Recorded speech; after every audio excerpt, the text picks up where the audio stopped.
مولاي صل وسلم دائما أبدا على حبيبك خير الخلق كلهم. مولاي صل وسلم دائما أبدا على حبيبك خير الخلق كلهم. مولاي صل وسلم دائما أبدا. نحمده ونصلي ونسلم على رسوله الكريم. اما بعد فاعوذ باللہ من الشیطان الرجیم. بسم اللہ الرحمن الرحیم. ثانی اثنین اذ ہما فی الغار اذ یقول لصاحبہ لا تحزن ان اللہ معنا. صدق اللہ العلی العظیم وصدق رسولہ النبی الکریم ونحن علی ذلک لمن الشاہدین والشاکرین والحمد للہ رب العالمین. حضرات گرامی، جمادی الاخری ایک خاص نسبتوں کے ساتھ ہر مومن کے دل میں جو ہے وہ زندہ رہتا ہے. اس مہینے کو ایک ایسی عظیم ہستی سے نسبت ہے جو پوری انسانیت میں انبیاء کے بعد سب سے بڑا وجود ہے. جناب سیدنا ابوبکر صدیق رضی اللہ تعالیٰ عنہ کی ذات وہ عظیم ذات ہے کہ جن کی زندگی کا ایک ایک لمحہ امت کے لیے مشعل راہ بھی ہے، ہدایت بھی ہے اور ایک اس میں نصیحت بھی ہے. ابوبکر صدیق رضی اللہ تعالیٰ عنہ ایک ایسا وجود کہ جن کا نام ذہن میں آتے ہی وفا کا لفظ جو ہے وہ ذہن میں آ جاتا ہے کہ وفا ہوتی کیا ہے. پیار اور محبت اور دوستی کہتے کسے ہیں، اس کی تفسیر ابوبکر صدیق نے اپنی زندگی میں کر کے دکھا دی. دوستیاں ہوتی ہیں، تعلق بنتے ہیں، رابطے ہوتے ہیں، رشتے ناتے بھی بنتے ہیں، لیکن وقت کے ساتھ ساتھ ان میں دراڑیں آ جاتی ہیں، اتار چڑھاؤ آتے رہتے ہیں. کبھی گرم جوشی بڑھ جاتی ہے، کبھی سرد مہری آ جاتی ہے، کبھی بغیر دیکھے چین نہیں آتا اور کبھی لمبا عرصہ ایک دوسرے کی پرواہ بھی نہیں کرتے. یہ دنیا کا حصہ ہے. پھر بھی کہتے ہیں بڑی دوستی ہے، لیکن جناب سیدنا ابوبکر صدیق رضی اللہ تعالیٰ نے دوستی کر کے دکھائی ہے کہ دوستی کہتے کسے ہیں. اور ایسی دوستی ہے کہ جو وقت گزرتا جا رہا تھا محبتیں اور بڑھتی جا رہی تھیں، اور محبتیں ہی نہیں قربتیں بھی بڑھتی جا رہی تھیں. اتنی قربتیں، اتنی محبتیں، اور یہ یک طرفہ محبت نہیں تھی، یہ دونوں طرف سے ایک دوسرے کے لیے وہی جذبات تھے، وہی پذیرائی تھی، وہی عقیدت اور ایک دوسرے کے لیے خیر خواہی کے جذبات. اگر ابوبکر صدیق رضی اللہ تعالیٰ نے اپنی زندگی کا لمحہ لمحہ میرے سرکار صلی اللہ علیہ وسلم کی ذات پر قربان کیا ہے تو میرے سرکار نے بھی 20 ارشادات میں ابوبکر کے مقام کا لوگوں کو بتایا کہ شان کیا ہے، عظمت کیا ہے، اور اپنے رویوں سے، اپنے عمل سے ابوبکر صدیق کے مقام کو متعین کیا ہے. ایک نہیں 20 واقعات ایسے ہیں جن میں سیدنا ابوبکر صدیق رضی اللہ عنہ کی شان اور عظمت کا اظہار کیا گیا. اسلام کے اعلان سے پہلے سے دوستی ہے، قربتیں ہیں، ابھی اعلان نبوت نہیں کیا، پہلے سے دوستی ہے. اور دوستی کی ہمیشہ کچھ قدریں مشترک ہوتی ہیں، ایسے دوستی نہیں بن جاتی. کوئی ذات کی بنیاد پر، برادری کی بنیاد پر دوستیاں ہوتی ہیں، کوئی عہدے کی بنیاد پر دوستیاں ہوتی ہیں. کوئی نہ کوئی چیز مشترک ہوتی ہے تو دوستی رہتی ہے، ورنہ دوستی کامیاب نہیں رہتی. سوچیے ابوبکر صدیق اور جناب رحمت عالمین صلی اللہ علیہ وسلم کی دوستی میں مشترک چیزیں کیا تھیں؟ سوچیے تو صحیح، کیا مشترک ہو سکتا ہے؟ کیا کوئی بہت بڑے دونوں عہدے پر فائز تھے دنیاوی؟ نہیں. کیا بہت دولت مند انسان تھے؟ بہت زیادہ. نبی صلی اللہ علیہ وسلم کے پاس تو دولت تھی نہیں. کیا مشترک چیزیں تھیں؟ تاریخ کو پڑھیے، تاریخ واضح کہتی ہے کہ مشترک چیز کیا تھی. دونوں ہی انتہائی شریف النفس وجود تھے. شرافت، دیانت، امانت اور پاکیزگی ان کے وجود کا حصہ بن چکی تھی. اس لیے یہ اتنی قربتیں بڑھ چکی تھیں، اتنے قریب آ چکے تھے کہ نبی صلی اللہ علیہ وسلم سے کہا گیا، یہ پہلے بھی آپ نے روایت سنی، کہ یا رسول اللہ صلی اللہ علیہ وسلم اس وجود کے بارے میں ابو بکر صدیق کی طرف اشارہ کر کے صحابہ نے پوچھا کہ یا رسول اللہ صلی اللہ علیہ وسلم اس ذات کے بارے میں آپ بڑی محبتوں کا اظہار کرتے ہیں، کیا ہے اس ذات میں؟ تو نبی صلی اللہ علیہ وسلم نے کیا جواب دیا تھا؟ کہا لوگوں اس شخص کے بارے میں پوچھتے ہو، یہ وہ شخص ہے جس کا جسم اور روح اتنی پاکیزہ ہو چکی ہے کہ جو رب نے مجھے میرے سینے میں راز اتارے میں نے سارے اس کے سینے میں اتار دیے. بتا دیا ہماری دوستی کا معیار کوئی دنیاوی لالچ نہیں تھا، ہماری دوستی کوئی دنیاوی مفاد کے لیے نہیں تھی. اگر اسلام کے اعلان سے پہلے بھی قربتیں تھیں تو اس کی فقط وجہ یہ تھی کہ ابو بکر بھی ایک صاف ستھری زندگی بسر کر رہے تھے، اور میرے نبی تو وہ وجود ہیں کہ جن کے وجود سے پاکیزگیاں پھوٹتی ہیں. رب نے پہلے سے وہ وجود آپ کے لیے منتخب کر لیا تھا جس پر عہد جاہلیت میں بھی کبھی کوئی انگلی نہیں رکھی جا سکی. بڑے معزز تھے حضرت ابو بکر صدیق. مکے والے اپنے فیصلے ان سے کرواتے تھے، انہیں معتبر مانتے تھے، اپنا سربراہ مانتے تھے. جب بھی پھنستے تو آ کر ابو بکر صدیق سے مشورہ لیتے تھے. یہ مقام اور مرتبہ اسلام کے اعلان سے پہلے سے تھا. ایک معزز وجود تھا حضرت ابو بکر صدیق رضی اللہ تعالیٰ عنہ کا.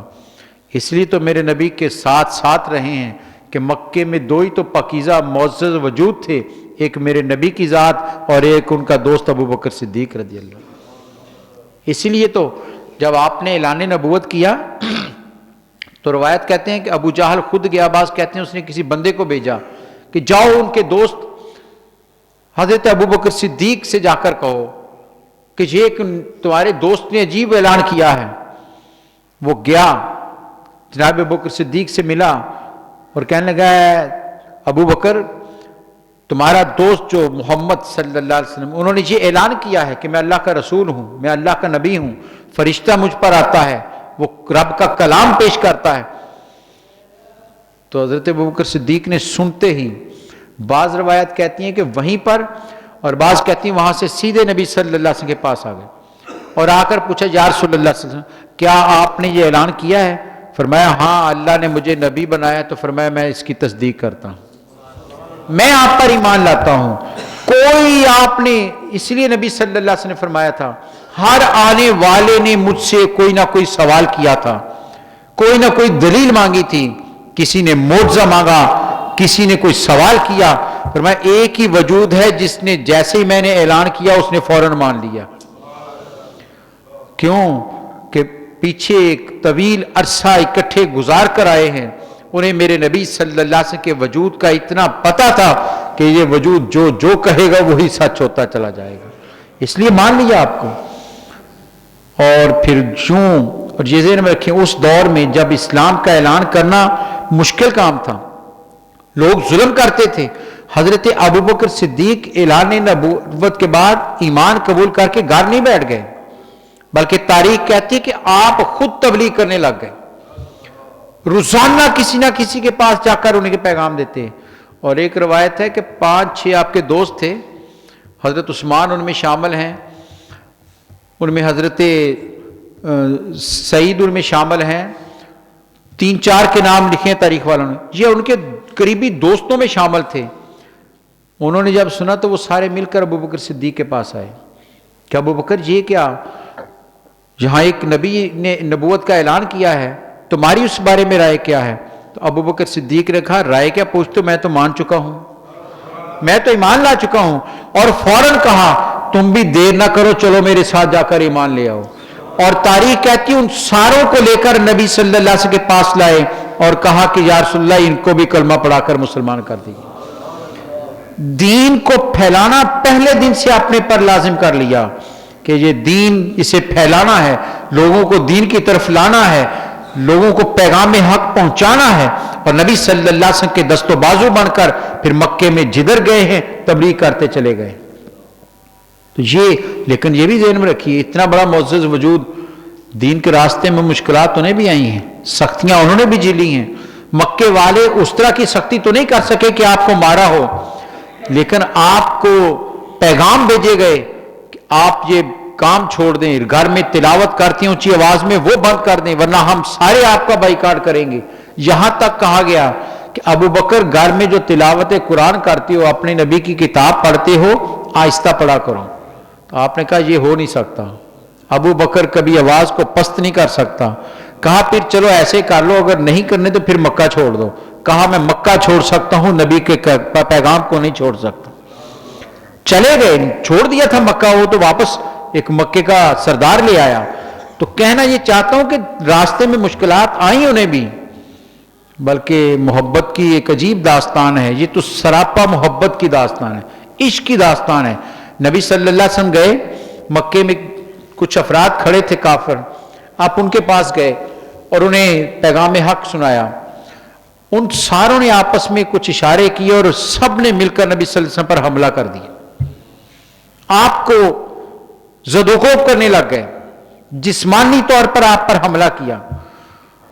ایک وجود جو انتہائی شریف وجود ہو، جو انتہائی پاکیزہ وجود ہو، اس پر 8-10 گنڈے حملہ کر دیں تو کیا کیفیت ہو سکتی ہے. کہتے ہیں حضرت ابوبکر صدیق کو پتہ چلا، بھاگے ہوئے آئے.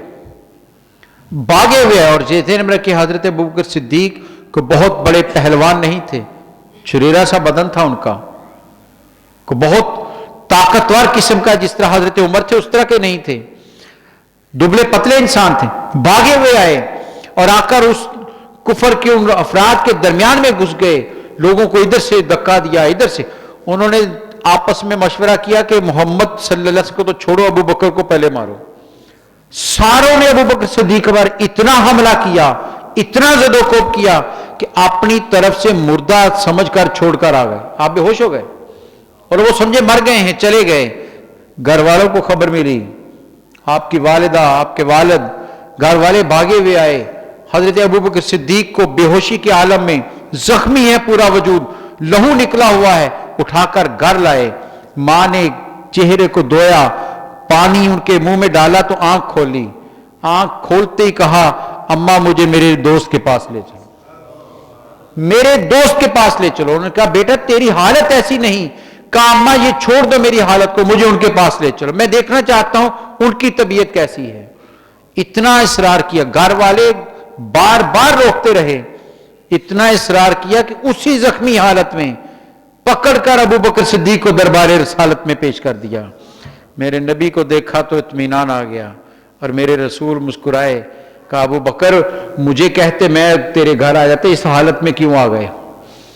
یہ محبتیں نبی صلی اللہ علیہ وسلم کے ساتھ، یہ قربتیں نبی صلی اللہ علیہ وسلم کے ساتھ کہ سب کچھ قربان کر دیا.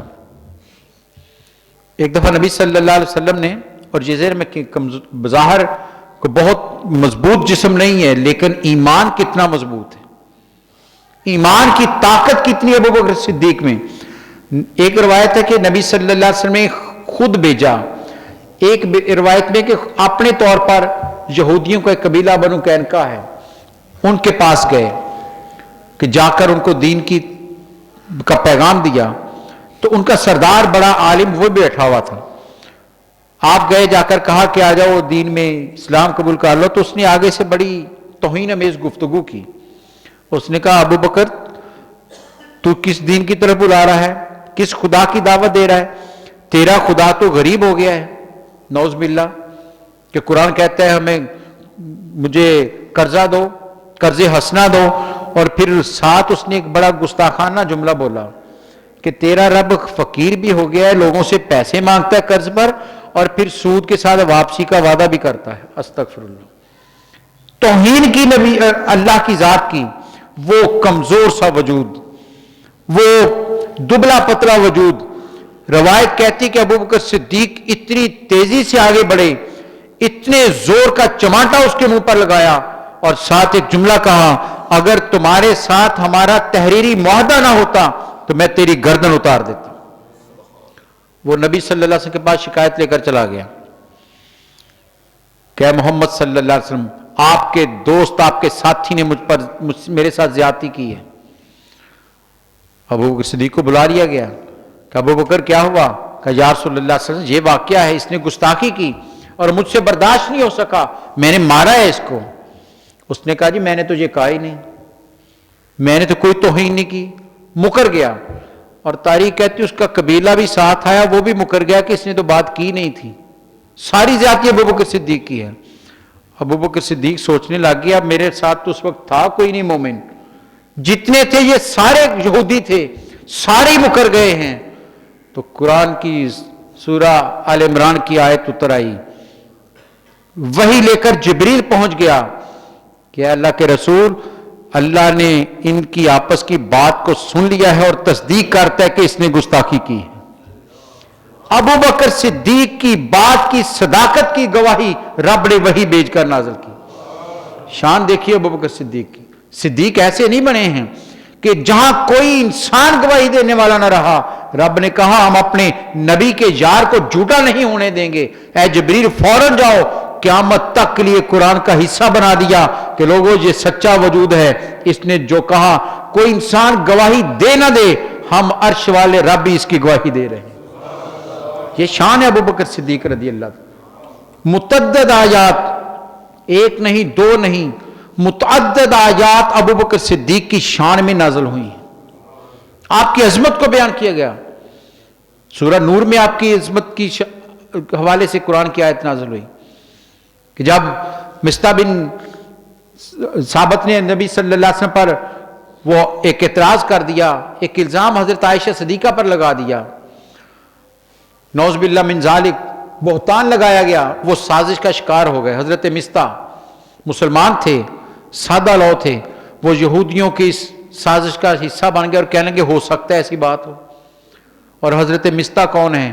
یہ حضرت ابو بکر صدیق کے رشتہ دار لگتے ہیں، دور کے رشتہ دار تھے اور اتنے غریب تھے کہ ان کے گھر کا ماہانہ راشن ابو بکر صدیق پہنچاتے تھے۔ انہوں نے ابو بکر صدیق کی صاحبزادی ام المومنین سیدہ عائشہ صدیقہ پر جو الزام لگا اس میں وہ بھی حصے دار بن گئے۔ تو ابو بکر صدیق نے کیا کیا؟ جب یہ معاملہ ختم ہو گیا، قرآن کی آیات اتری، تو آپ نے کہا میں اس کا راشن بند کر دوں گا، میں اس کو گھر میں کھانا نہیں دوں گا، ماہانہ وظیفہ جو مقرر ہے میں بند کر دوں گا، اس نے میری بیٹی پر الزام لگایا۔ اور یہ ہوتا ہے دنیا میں، باپ کی غیرت گوارا کب کرتی ہے کہ اس کی بیٹی پر کوئی الزام دھرے اور وہ اس کے ساتھ کھڑا ہو۔ کہا میں اس کا وظیفہ بند کرتا ہوں۔ قرآن کی آیات ہوتی، سورہ نور پڑھیے گا، قرآن پکارا لوگوں تم میں سے جو اولو الفضل لوگ ہیں، جو عظمت والے ہیں، فضل والے صاحب فضل ہیں، وہ ایسی باتیں نہ کریں، وہ لوگوں کے لیے جو مہانہ نکالتے ہیں وہ ان کو دیتے رہیں۔ کیا وہ پسند نہیں کرتے کہ اللہ ان کے درجات کو اور بلند کرے؟ جب یہ آیت نازل ہوئی تو نبی صلی اللہ علیہ وسلم پڑھ کر سنائی، ابو بکر صدیق فوراً کھڑے گئے، یا رسول اللہ صلی اللہ علیہ وسلم میں اللہ کی رحمت کا امیدوار ہوں، میں ابھی سے ان کا ماہانہ وظیفہ شروع کر دیتا ہوں۔ انہیں اولو الفضل کہہ کر قرآن پکارتا ہے کہ جو صاحبان فضل ہیں، فضیلت والے ہیں، ان میں ایک ابو بکر صدیق بھی شامل ہے۔ تو قرآن تو ان کی عظمتیں بیان کر رہا ہے، جگہ جگہ قرآن مجید نے یہی جو آیا کریمہ میں نے سورہ توبہ کی تلاوت کی، یہ ان کی شان نہیں تو اور کیا ہے۔ ایک غار ہو، غار میں دو افراد ہیں، کوئی ان کو دیکھنے والا نہیں ہے، کوئی گواہ نہیں ہے، سارے تلاش کر رہے ہیں کہ ڈھونڈو ان کو، پورا مکہ جوان گھوڑے لے کر اونٹ لے کر نکلے ہیں کہ آج تلاش کرنا ہے، اور وہ ایک غار میں ہیں۔ غار کے اندر کیا ہوا قرآن خود بیان کرتا ہے۔ شان ہے یا نہیں ہے کہ قرآن غار کے اندر کی بات کو بیان کر رہا ہے۔ ثانی اثنین اذ ہما فی الغار، ارے وہ دو تھے، تیسرا تھا ہی کوئی نہیں۔ قربتیں اتنی ہیں، محبتیں اتنی ہیں، قربان جائیں حضرات گرامی، لفظوں کو چھوڑ دیجئے، جملوں کو ایک طرف کر دیجئے، ذرا چشم تصور سے وہ منظر اپنی نگاہوں میں لائیے گا۔ آج